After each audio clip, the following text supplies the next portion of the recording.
សួស្តីបងប្អូនអរគ្នាស្វាគមន៍ជាថ្មីមកកាន់ channel ខ្ញុំបាទអញ្ចឹងថ្ងៃនេះខ្ញុំសូមបង្ហាញកលឹះមួយពាក់ព័ន្ធនឹងvidIQ និង TubeBuddy អញ្ចឹងនៅក្នុងខ្ញុំប្រើជាមួយនឹង firefox ណាអញ្ចឹង firefox នេះគឺខ្ញុំប្រើជាមួយនឹង vidIQ និង TubeBuddy ទាំងពីរតែម្ដងអញ្ចឹងបងប្អូនខ្លះក៏សួរថាលោកគ្រូតើការ install ជាមួយ TubeBuddy និង vidIQ នៅលើ browser តែមួយបានអត់អញ្ចឹងអត់អីទេនេះជាមួយនឹង TubeBuddy គឺខាងលើបងប្អូនឃើញទេ TubeBuddy ហើយខាងក្រោមនេះគឺពាក់ព័ន្ធនឹង vidIQ បាទអញ្ចឹងគឺជាការ recommend នឹងការទាញ view សម្រាប់បងប្អូននេះដែលយើងអាចដឹងថាតើ channel មួយវីដេអូមួយដែលមានហៅថាអ្នកមើលកម្រិតណាក៏ដាក់ keyword របៀបម៉េច thumbnail របៀបម៉េចទៅធ្វើឲ្យវីដេអូគាត់ rank អញ្ចឹងយើងអាចប្រើជាមួយ TubeBuddy និង vidIQ បាទអញ្ចឹងដោយសារមានបងប្អូនយើងខ្លះគាត់មានបញ្ហានៅពេលដែល install អញ្ចឹងខ្ញុំឧទាហរណ៍នៅលើ browser Chromeសម្រាប់បងប្អូននេះប្រើ browser Chrome បើសិនជា install កើតណាយើងចូលមើលឡើងនេះបើសិនជា error ណាយើងចូលទៅកាន់ tool ហើយយើងចូល add on នេះបង add on ណាហើយកន្លែងនេះយើងឃើញ TubeBuddy និង vidIQ នៅលើហ្នឹងហើយអញ្ចឹងយើងបើសិនអញ្ចឹងទេយើង remove វាចោលទៅបាទ remove ចោលតែម្ដងនេះ vidIQ ក៏ remove ចោលដែរបាទអូខេពេលដែល remove ចោលហើយបងប្អូនអរគ្នានឹងឡើងឃើញហើយបាទនេះខ្ញុំ refresh ទៅឡើងឃើញ vidIQ និង TubeBuddy ចេញមកហើយបាទអស់ហើយលេងហើយបាទអូខេអស់ហើយតោះឥឡូវខ្ញុំបង្ហាញមកវិញការដាក់ចូលវិញដោយសារបងប្អូនគាត់យើងខ្លះគាត់ install ទៅមានបញ្ហាគាត់អត់នឹង install មិនអញ្ចឹងយើងចូលទៅកន្លែង add on បងប្អូនណាចូល add on ចូលកន្លែង add on ហ្នឹងគេហៅថា extension អញ្ចឹងគឺជាការដែលមានបញ្ហាកន្លែងណាយើង remove វាចោលតែម្ដងបាទ remove ចេញពី browser Chrome នឹងចោលអញ្ចឹងឥឡូវខ្ញុំរងមកវិញនេះដោយសារខ្ញុំអត់ចាំឈ្មោះវិញខ្ញុំ copy ឈ្មោះហ្នឹងណានេះ copy TubeBuddy មក search កន្លែងនេះបាទអូខេពាក្យ TubeBuddy ហ្នឹងយើង search មកអញ្ចឹងវានឹងបង្ហាញពាក់ព័ន្ធនឹង TubeBuddy ហ្នឹងហើយនេះឃើញទេបងប្អូននេះចេញយើងចុចលើវាមកបាទចុចលើវាដើម្បី install ហើយចុចថា add to firefox បាទអូខេ add to firefox ហើយបងប្អូននឹងឃើញកន្លែងមួយទៀតដែលគេឲ្យយើង install ចូលនឹង link ចូលទៅកាន់ channel យើងអញ្ចឹងកន្លែងហ្នឹងយើងត្រាតែយើងដាក់ជាមួយនឹង email របស់យើងផ្ទាល់ទៅកាន់ TubeBuddy និង vidIQ បាទ email Google យើងដែលយើងភ្ជាប់ជាមួយ channel តែម្ដងតែអាហ្នឹងគឺហានិភ័យបន្តិចប៉ុន្តែអត់អីទេ TubeBuddy និង vidIQ យើងអាចទុកទឹកបានដោយសារវា certify ជាមួយ YouTube ផ្ទាល់តែម្ដងបាទអត់អីទេមានសុវត្ថិភាពសម្រាប់បងប្អូនគ្នាព្រោះយើងទូទៅគឺប្រើពីរនឹងដែរ vidIQ និង TubeBuddy បាទអញ្ចឹងរងចាំនេះកន្លែងនេះវាឲ្យយើងចុច add on បាទចុច add ដើម្បីទទួលបាននៅ extension ហ្នឹងបាទចុច got it មក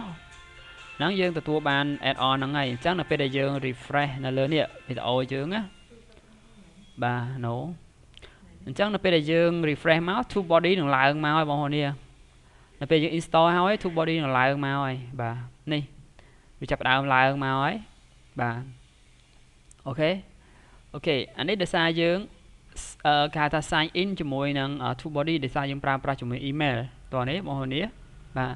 ហើយមួយទៀតជាមួយនឹង add on ជាមួយនឹង vidIQ មួយទៀតបាទ vidIQ ក៏យើងអាច add on ជាមួយគ្នាបានដែរយើងចុច search មកហើយចុច add on តែម្ដងបាទនេះចុចវាមកហើយយើង install វាចូលជាមួយ firefox តែម្ដងបាទនេះអូខេទាំងអស់នេះត្រូវតែ add គេថា sign in ជាមួយនឹង YouTube យើងផ្ទាល់ដើម្បីវាចាប់ link មកមួយគ្នាអូខេអញ្ចឹងបងប្អូនអាចសម្រេចចិត្តបានតើយើងប្រើ vidIQ ឬក៏ TubeBuddy ប្រើទាំងពីរក៏បានប្រើតែមួយក៏បានអត់អីទេបាទតែបងប្អូនបើដាក់ច្រើនពេកទៅវាវល់ឡើងទៅនឹងមើលអាណាទុកអាណាអូខេខ្ញុំគ្រាន់តែបង្ហាញទេសម្រាប់បងប្អូននេះដែលអាចចង់ប្រើទាំងពីរក៏បានចង់ប្រើតែមួយក៏បានដែរ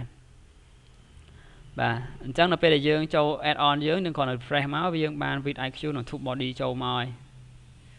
អូខេបាទនេះ add នៅវាចាប់ផ្ដើម add ចូលនេះ add to firefox ណាតែប៉ុណ្្នឹងមករួចទេបងប្អូននេះ add to firefox អញ្ចឹងយើង got it មក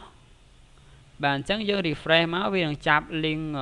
ពាក់ព័ន្ធនឹង vidIQ មកហើយព្រោះខ្ញុំ sign in ជាមួយនឹងហើយពេលយើងអត់ទាន់ sign in អញ្ចឹងវាឲ្យយើង sign in ឡើងនេះណា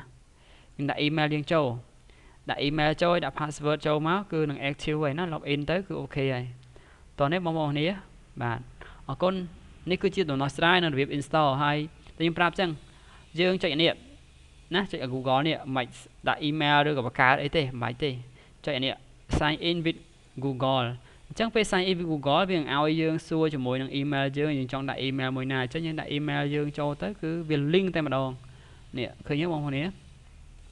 vì certify vì thay sẽ tập hiệp chẳng tập năng tới việc link máu này vidIQ khởi nhớ mong nè vidIQ bạn ấy chụp TubeBuddy có dương thời gian install đấy ở lại nếu nhom install TubeBuddy tới nhom install vidIQ pro video muốn nhom ăn vào hai TubeBuddy vậy trong video này còn là vidIQ ấy con install TubeBuddy dương còn cho tôi can TubeBuddy mất mong nè nè TubeBuddy vậy dương search máu thử ấn nè chẳng về TubeBuddy mất dương còn là cho add on được nè add to firefox và add to firefox add cho tôi can firefox hay dương cho allow thằng on máu bạn ok chắc là pe đại dương cho một can YouTube thì dương vô refresh máu về trên TubeBuddy khẩn lớn đi bạn trên TubeBuddy máu dương ai login ba này bạn lấy rô chấm nè kênh TubeBuddy màu ấy ở lớp vidIQ dương install hào này chắc như TubeBuddy nhưng còn là chạy lưu viên máu hay chạy sign in ok nè đấy nhâm sign in hào vậy bà sign in rồi chắc nhâm pra pi nên lưu browser tại môi món này thấy pi món anh ấy TubeBuddy anh ấy vidIQ đây pra chẳng cái install viên đặc biệt chạy máu vì ao register cho môi năng Google chắc như chạy Google máu bà này dương bạch shop cho môi account với tệ toàn đấy vì ao chạy Google chắc như chạy cho môi email YouTube dương tòa bạn ở con này cứ chỉ đồng nó sai là việc remove năng là việc đồng làng bye bye